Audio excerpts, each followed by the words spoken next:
So, the most common question that I get asked as someone who used to take suicide prevention, suicide hotline calls is, what do I do? And how do I get help? How do I get help for myself? And how do I get help for someone else? So, I wanted to just take a few moments, since it is National Suicide Prevention Week. I want to go over some of the ways that you can help someone who has expressed thoughts of suicide, or what you could maybe do if you're having thoughts of suicide. And to do that, I'm going to read and talk about the National Suicide Prevention Lifeline has a really wonderful campaign called Be the One Too. And it sort of ties into, being the one who sort of steps in and helps someone else. And these 5 steps are very nicely explained on things you can do. And I think that you could also apply these to yourself if you start to wonder if maybe there's thoughts you're having that are starting to concern you or starting to worry you. So I'm going to have links to everywhere I'm going right now in the description below. So the first step is being very open, and it's just asking. Ask the person point blank, are you thinking about suicide? Don't dance around the subject. Don't,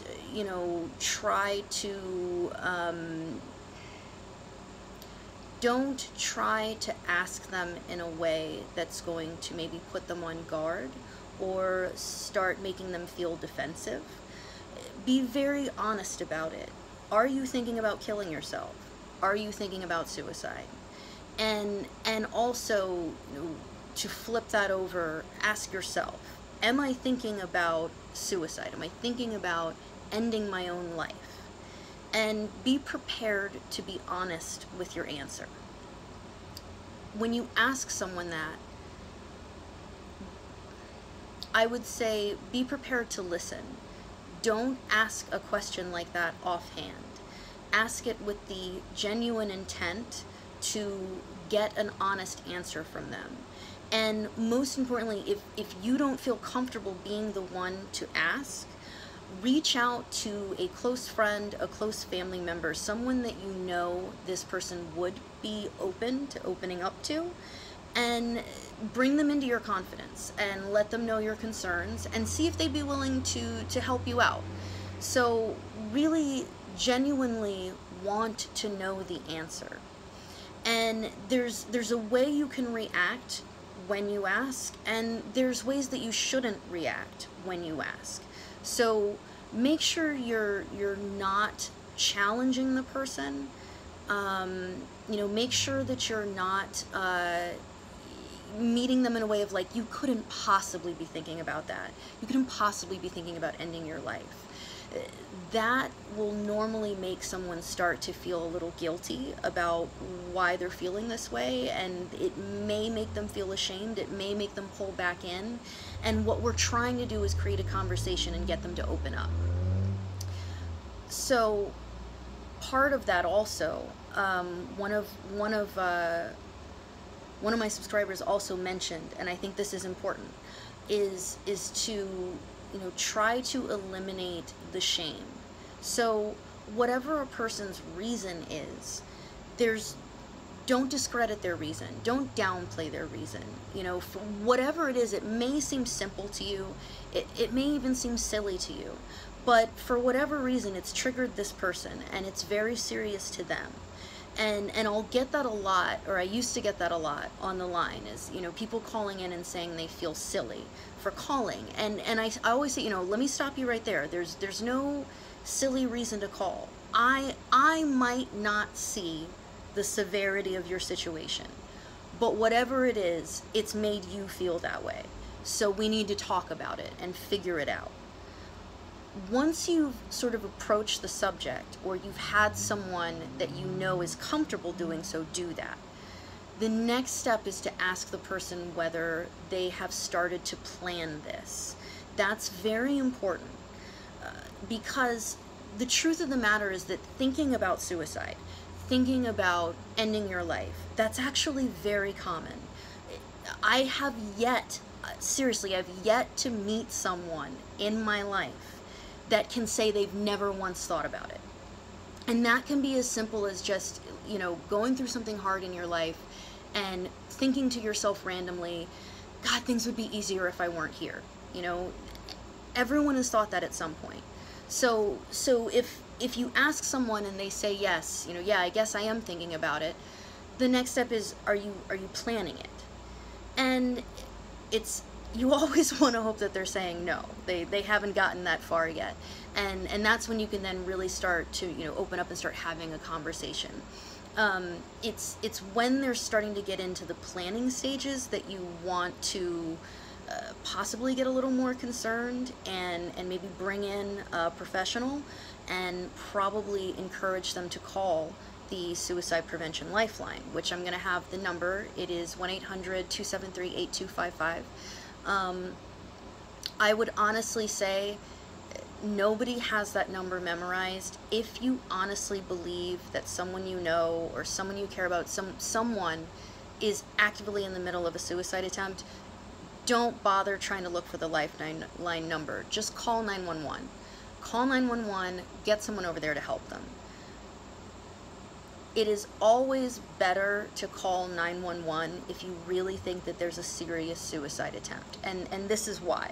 Because when you call a Suicide Prevention Lifeline, if you make a serious threat, if you are serious about the fact that you may kill yourself, we have to take it seriously and we have to call the police.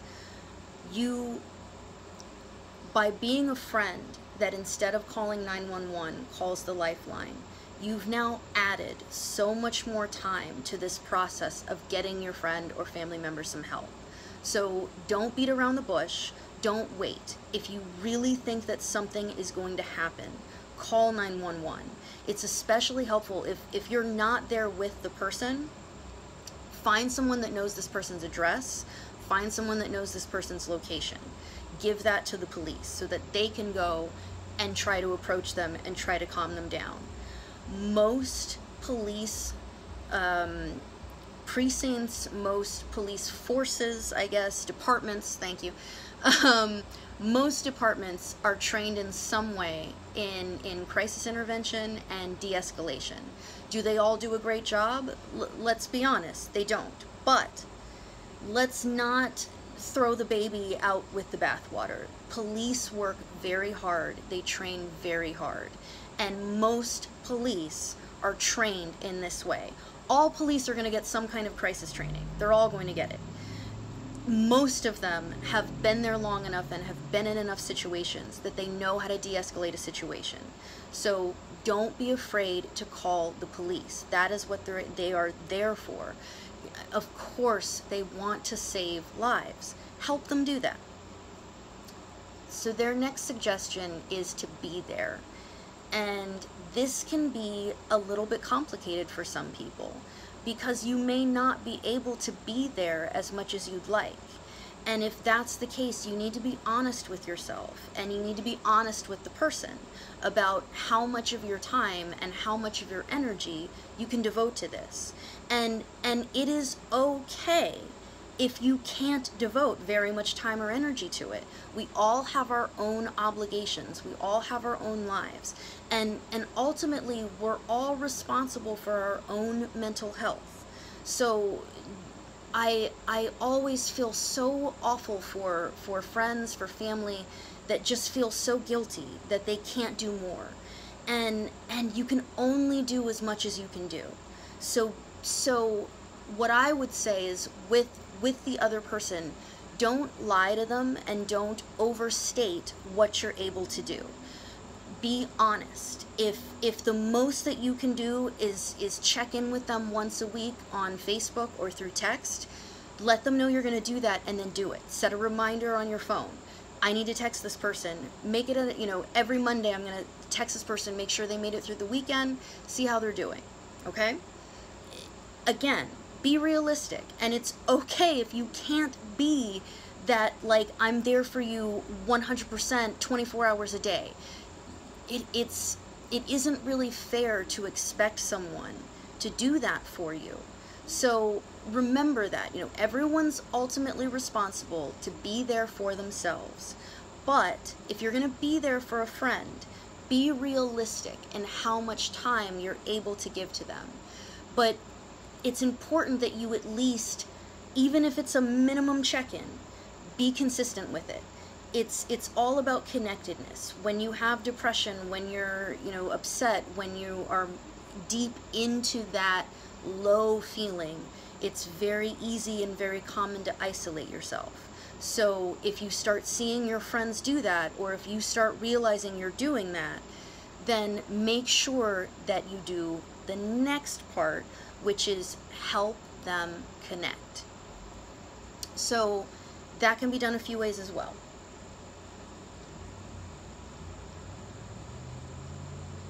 Now, you don't see this on these national lines, but there is actually a local Health and Human Services number that is available in most states. It's 211. It's very simple. It's just like dialing those other 3-digit numbers. Just dial 211 into your phone. That is usually going to connect you to a local resource call center.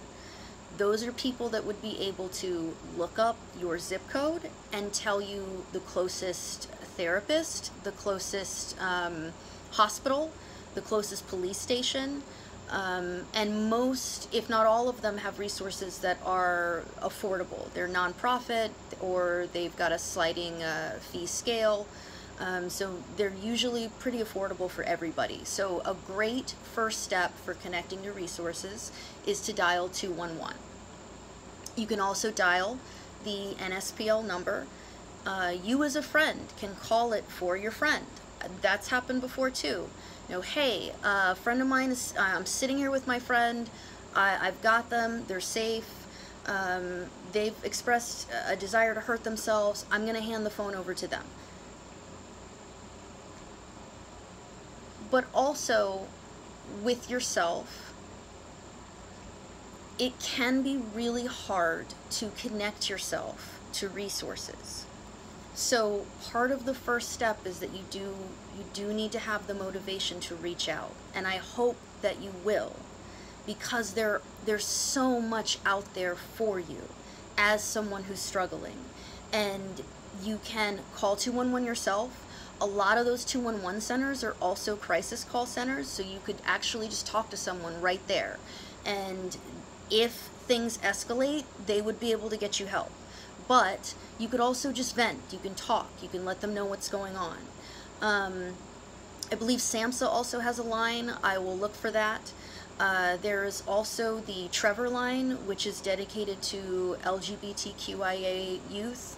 And personally, there is another line. There's also RAIN, which is specifically for sexual assault and incest survivors.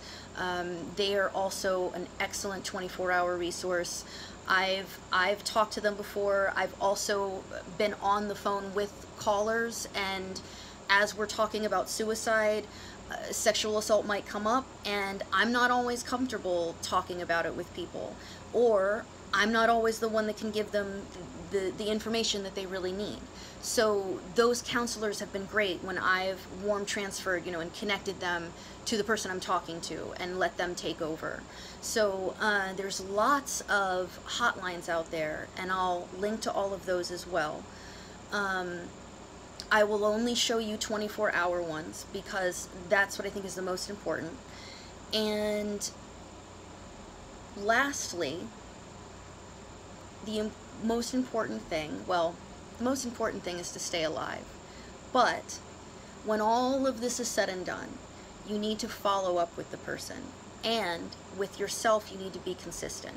So if you have set up this sort of trust with this person who's expressed thoughts of suicide, first of all, never ever tell them you're going to keep that a secret.